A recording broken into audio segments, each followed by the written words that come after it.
Hello, my friends. How are you? I'm Nupur. Welcome everybody to my YouTube channel, Nature at the Very Core of Science. I'm continuing reading the story, Old Yeller, for you. In my last episode, I just read from the chapter which was showing that Old Yeller came to steal a big piece of fat piece of meat from Travis's house, and Travis was very mad, but because his younger brother Earlys liked the dog so much, and Mama also told that it is good to have a dog for Earlys. So reluctantly, Travis just listened to his mom, and the Old Yeller got a space in the Coates family. Let's see what happens next. All right, I was willing to go make a try for a fat doe. I was generally more than willing to go hunting. And while I was gone, I might do some thinking about little Earlys and that thieving stray dog. But I didn't much think my thinking would take the turn Mama wanted. I went and milked the cows and brought the milk in for Mama to strain. I got my rifle and went out to the lot and caught Jumper. I tied a rope around his neck, half-hitched a noose around his nose, and pitched the rest of the rope across his back. This was the rope I would rein him with. Then I got me a second rope and tied it tight around his middle, just back of his withers. This second rope I would use to tie my deer onto Jumper's back, if I get one. Papa had shown me how to tie a deer's feet together and pack it home across my shoulder, and I've done it. But to carry a deer very far like that was a sweat-popping job that I would rather leave to Jumper. He was bigger and stronger. I mounted Jumper bareback and rode him along Birdsong Creek and across a rocky hogback ridge. I thought how fine it would be if I was riding my own horse instead of an old mule. I rode down a long, sweeping slope where a scattering of huge, rag-topped live oaks stood about in grass so tall that it dragged against the underside of Jumper's belly. I rode to within a quarter of a mile of the salt licks, then left Jumper tied in a thicket and went on afoot. I couldn't take Jumper close to the licks for a couple of reasons. In the first place, he would get you swishing his tail and stomping his feet at flies and maybe scared of my game. On top of that, he was gun-shy. Fire a gun close to Jumper and he would fall to staves. He would snort and will to run and fall back against his tie rope, trying to break loose. He would bawl and paw the air and take on like he would been shot. When it came to gunfire, Jumper didn't have any more sense than a red ant in a hot skillet. It was a fine morning for hunting, with the air still and the rising sun shining bright on the tall green grass and the greener leaves of the timber. There wasn't enough breeze blowing for me to tell the wind direction, so I licked one finger and held it up. Sure enough, the side next to me cooled fast. This meant that what little push there was to the air was away from me, toward the salt licks, which wouldn't do at all. No deer would come to the licks if he caught wind of me first. I half circled the licks till I had the breeze moving across them toward me and took cover under a wild grapevine that hung low out of the top of a gnarled oak. I sat down with my back against the trunk of the tree. I sat with my legs crossed and my rifle cradled on my knees. Then I made myself get as still as the tree. Papa had taught me that. Way back when I was little, the same as he would taught me to hunt downwind from my game. He always said, it's not your shape that catches a deer's eye. It's your moving. If a deer can't smell you and can't see you move, he won't ever know you are here. So I sat there, holding as still as a stump, searching the clearing around the licks. The licks was a scattered outcropping of dark rocks with black streaks in them. The black streaks held the salt that Papa said got mixed up with the rocks a jillion years ago. I don't know how he knew what had happened so far back, but the salt was there, and all the hogs and cattle and wild animals in that part of the country came there to lick it. One time Papa said when he and Mama had first settled there, they would run clean out of salt and had to beat up pieces of the rock and boil them in water. Then they would use the salty water to season their meat and cornbread. Wild game generally came to lick the rocks in the early mornings or late evenings, and those were the best time to come for meat. The killer animals like bear and panther and bobcats knew this and came to the licks at the same time. Sometimes we would get a shot at them. I would kill 2 bobcats and a wolf there while waiting for deer, and once Papa shot a big panther right after it had leaped on a mule colt and broken its neck with one slap of its heavy forepaw. I hoped I would get a shot at a bear or panther this morning. The only thing that showed up, however, was a little band of javelina hogs, and I knew better than to shoot them. Make a bad shot and wound one so that he went to squealing and you had the whole bunch after you ready to eat you alive. They were small animals. Their tushes were not as long as those of the range hogs we had running wild in the woods. They couldn't cut you as deep, but once javelinas got after you, they would keep after you for a lot longer time. Once, Jed Simpson's boy, Rosal, shot into a bunch of javelinas and they took after him. They treed him up a mesquite and kept him there from early morning till long after supper time. The mesquite was a small one and they nearly chewed the trunk of it in 2 trying to get to him. After that, Rosal was willing to let the javelinas alone. The javelinas moved away and I saw some bob-white quail feed into the opening around the licks. Then here came 3 cows with young calves and a roan bull. They stood and licked at the rocks. I watched them a while, then got to watching a couple of squirrels playing on the top of a tree close to the one I sat under.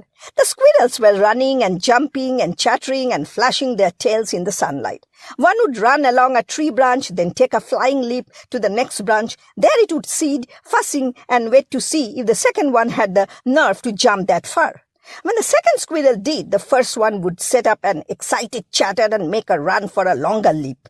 Sure enough, after a while the leader tried to jump a gap that was too wide. He missed his branch, clawed at some leaves, and came tumbling to the ground. The second squirrel went to dancing up and down on his branch then, chattering louder than ever. It was plain that he was getting a big laugh out of how that show-off squirrel had made such a fool of himself. The sight was so funny that I laughed, I myself, and that's where I made my mistake. Where the doe had come from and how she ever got so close without my seeing her, I don't know. It was like she would suddenly leap down out of the air like a buzzard or a reason right up out of the bare ground around the rocks. Anyhow, there she stood, staring straight at me, sniffing and snorting and stomping her 4 feet against the ground. She couldn't have scented me, and I hadn't moved. But I had laughed out loud a little at those squirrels, and that sound had warned her. Well, I couldn't lift my gun then with her staring straight at me. She would see the motion and take a scare. And while Papa was a good enough shot to down a running deer, I never tried it and didn't much think I could. I figured it smarter to wait. Maybe she would quit staring at me after a while and give me a chance to lift my gun. But I waited, and still she kept looking at me, trying to figure me out. Finally, she started coming toward me. She would take one dancing step and then another and bob her head and flap her long ears about, then start moving toward me again. I didn't know what to do. It made me nervous, the way she kept coming at me. Sooner or later she was bound to make out what I was. Then she would whirl and be gone before I could draw a bead on her. She kept doing me the way till finally my heart was flopping around inside my chest like a catfish in a wet sack. I could feel my muscle tightening up all over. I knew then that I couldn't wait any longer. It was either shoot or bust wide open, so I whipped my gun up to my shoulder. Like I would figured, she snorted and wheeled so fast that she was just a brown blur against my gun sights. I pressed the trigger, hoping my aim was good. After I fired, the black powder charge in my gun threw up such a thick fog of blue smoke that I couldn't see through it. I reloaded, then leaped to my feet and went running through the smoke. What I saw when I came into the clear again made my heart drop down into my shoes. There were the frightened, snorting cattle stampeding through the trees with their tails in the air like it was hill fly time, and right beside them went my doe, running all humped up and with her white pointed tail clamped tighter to her rump, which meant that I would hit her butt hadn't made a killing shot. I didn't like that. I never minded killing for meat, like Papa had told me. Every creature has to kill to live, but to wound an animal was something else, especially one as pretty and harmless as a deer. It made me sick to think of the does escaping, maybe to hurt for days before she finally died. I swung my gun up, hoping yet to get in a killing shot, but I couldn't fire on account of the cattle. They were too close to the deer. I might kill one of them. Then suddenly the doe did a surprising thing. Way down in the flat there, nearly out of sight, she ran head on into the trunk of a tree, like she was stone blind. I saw the flash of her light-colored belly as she went down. I waited. She didn't get up. I tore out, running through the chin-tall grass as fast as I could. When finally I reached the place, all out of breath, I found her lying dead, with a bullet hole through her middle, right where it had to have shattered the heart. Suddenly I wasn't sick anymore. I felt big and strong and sure of myself. I hadn't made a bad shot. I hadn't caused an animal a lot of suffering. All I'd done was get meat for the family, shooting it on the run just like Papa did. I rode toward the cabin, sitting behind the gutted doe that I would tie across Jumper's back. I rode, feeling proud of myself as a hunter and provider for the family. Making a killing shot like that, one moving deer, made me feel bigger and more important. Too big and important, I guessed, to fuss with little Earlis about that old yellow dog. I still didn't think much of the idea of keeping him, but I guessed that when you are nearly a man, you have to learn to put up with a lot of aggravation from little old bitty kids. Let Earlis keep the thieving rascal. I guessed I could provide enough meat for him too. That's how I was feeling when I crossed Birdsong Creek and rode up to the spring under the trees below the house. Then suddenly I felt different.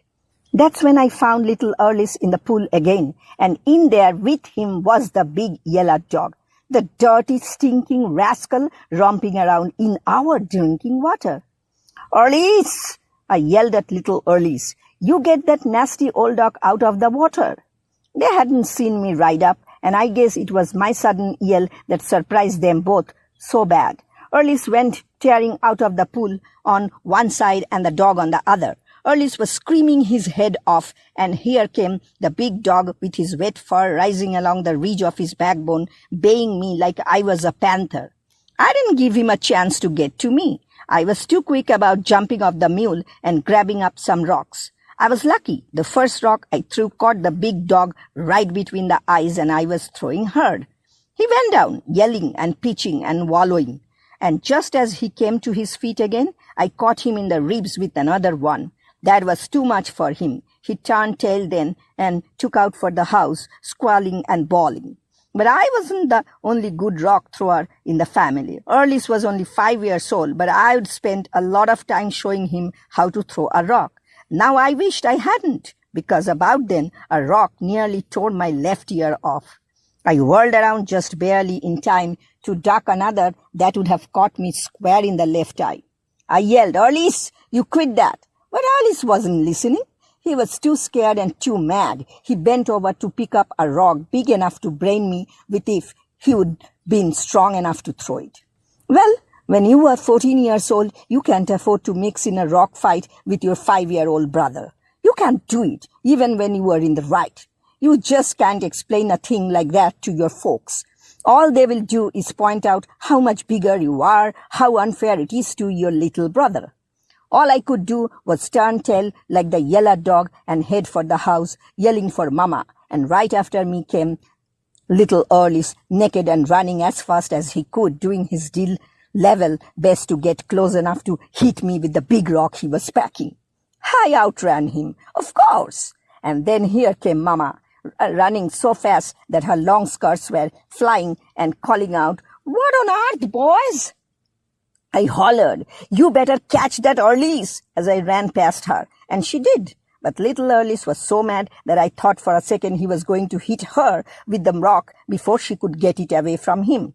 Well, It all wound up about like I figured. Mama switched little Earlies for playing in our drinking water. Then she blessed me out good and proper for being so bossy with him. And the big yellow dog that had caused all the trouble got off scot-free. It didn't seem right and fair to me. How could I be the man of the family if nobody paid any attention to what I thought or said? I went and led Jumper up to the house. I hung the dough in the live oak tree that grew beside the house and began skinning it and cutting up the meat.